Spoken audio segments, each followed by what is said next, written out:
Okay, for this lecture, I want to talk about something that's covered in Module 3, Lesson 4. It's really the growth of the American labor movement. And this is all about labor unions and how workers in the Gilded Age tried to fight back against some of the big business leaders who they felt were taking advantage of them. This is an important lecture because we're going to have an assignment later this week that is directly built off the information in this PowerPoint and in this lecture. I like to start talking about Gilded Age labor unions with a cartoon like this. This is not the only cartoon I could use, but I think it depicts it pretty well. We've talked about the Gilded Age. We did a discussion board where we kind of compared the American values of capitalism and democracy. Well, in terms of owners and workers, we might look at the competition somewhat like this. The great capitalists, the owners, the big business guys, they're depicted here on the left of this cartoon, on the big iron horse, the mechanized railroad with all the armor, all the gold, all the rich guys here in the back financially supporting them, and with the longest reach of all of their weapons. However, in the Gilded Age, the American worker is over here, isolated, sickly, small, without any tools that have much reach, a sick horse, and defenseless. And so the question becomes, in this tension between capital and labor, what do owners really want? What do workers really want? And how are they going to go about accomplishing or getting their goals? It's usually at this point in a class discussion we talk about all the things that make a business successful. Owners want efficiency. uh, Owners want low cost and high profit margins. Owners want a reliable workforce who they can count on. um, you know Owners want high production, high sales. On the other hand, workers, they have a list of demands. They want good, livable wages, safe, clean environment to work in, maybe some protections or some guarantees or some securities for their family. Today, in today's culture, we would talk about benefits, retirement plans, vacation. Back then, those type of benefit packages weren't really on their list of demands. But they wanted most of all to be respected by their boss and to have a voice in their job. As you can see in this cartoon, workers were going to have a very hard time accomplishing their goals. So, what do? Well, for workers, strength is going to come in numbers, and they're going to join unions. And that's one of the big takeaways from the Gilded Age is for the first time, we're going to see national labor unions begin to form in different industries.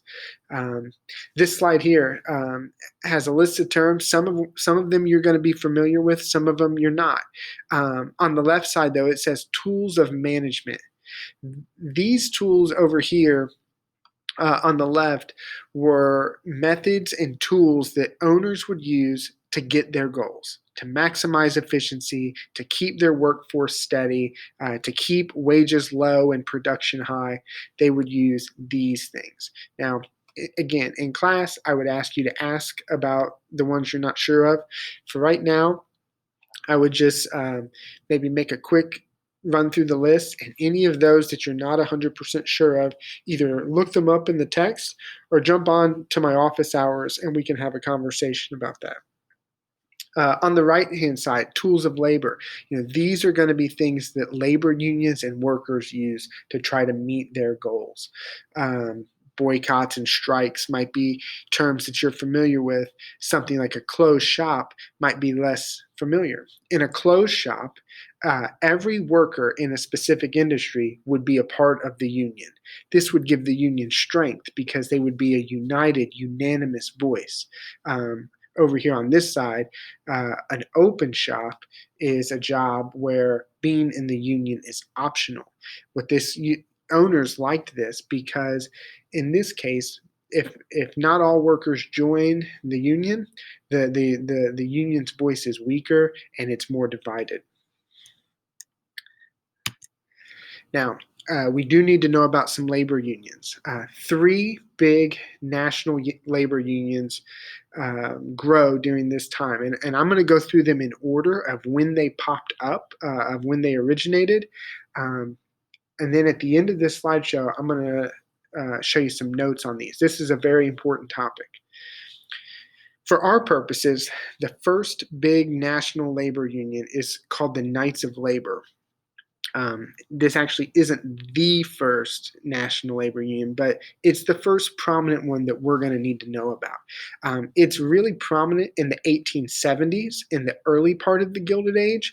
They're going to reach their peak in the mid 1880s, and by the mid 1880s, they're going to start to lose their voice and kind of break apart. This is some of their symbolism.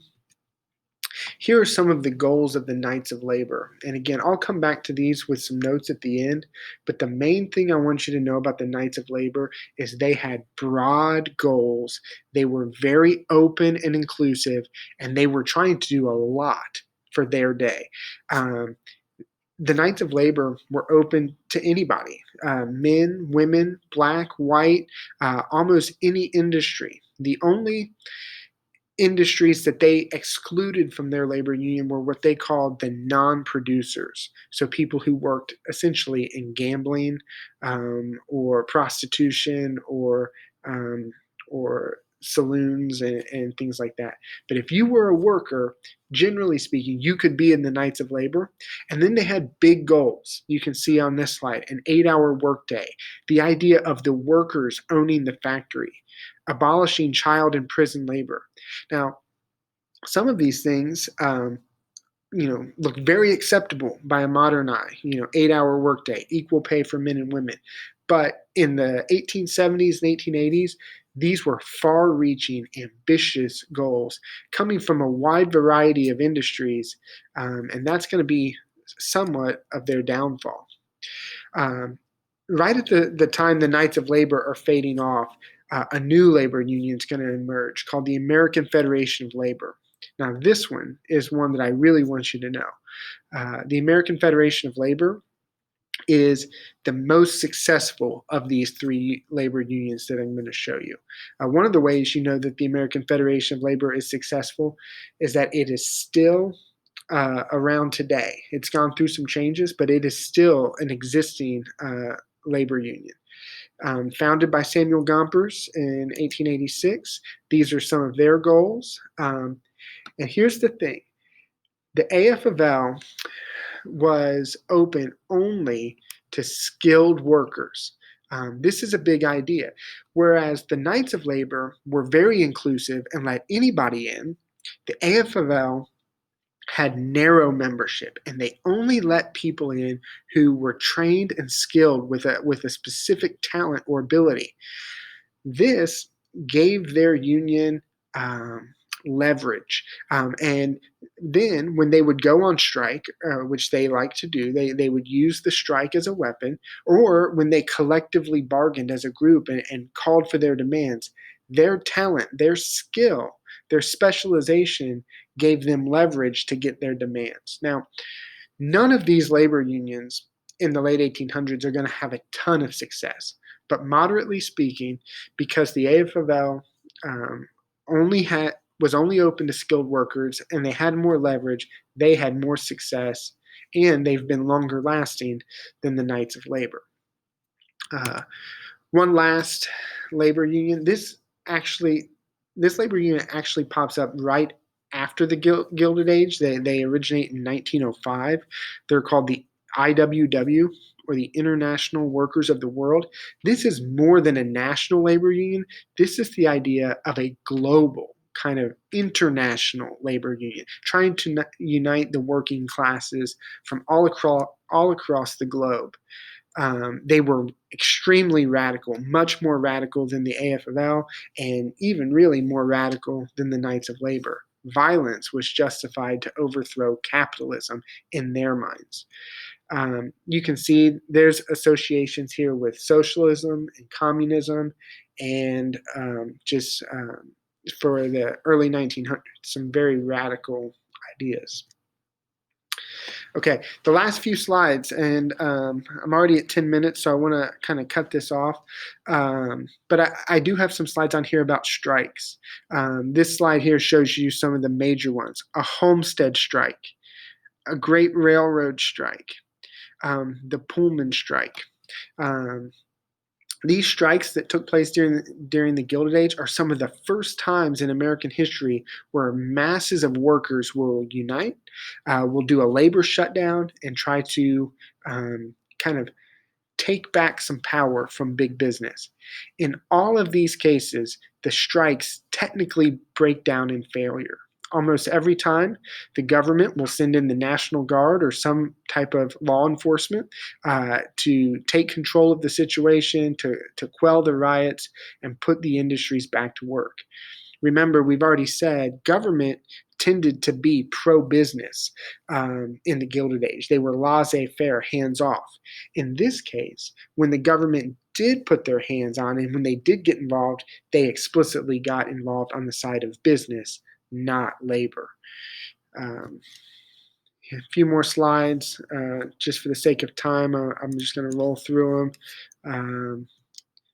These are the Great Railroad Strike, the Homestead Strike, and the Pullman strike. I would really encourage you to read the details in the text. These could be helpful for an assignment later in the week. Finally, the last event that I want you to know about is this event called the Haymarket Riot. And I really want to call attention to the date, 1886. If you remember, that's the same year that the AFL was founded. It's also the year that the Knights of Labor begin to decline. The Haymarket Riot is a turning point. Some workers, some union members of the Knights of Labor were protesting and were demonstrating in Chicago, and eventually some explosives were thrown into a giant crowd, and some police officers were killed, and eventually 8 labor members were arrested and charged with inciting violence and being anarchists. This idea of the labor movement being branded as radicals, as anarchists, as socialists was really a setback for the labor movement during the Gilded Age. In conclusion, just to kind of wrap this up, we need to know that during the Gilded Age, workers were trying to strike back, that they formed national labor unions, that they went on major strikes. However, in general, success as far as worker demands, protections, better wages, better hours, better safety, all of those demands aren't going to be met until well into the 20th century. The Gilded Age is still going to be a time where big business has most of the power. Okay, thanks. Don't forget to be watching this. In the description of this video, I'm going to put a link to a Google Doc that's got some comparative notes on the 3 big labor unions. That'll definitely be something you want to study, and we'll have a labor union assignment later this week. Thanks, guys.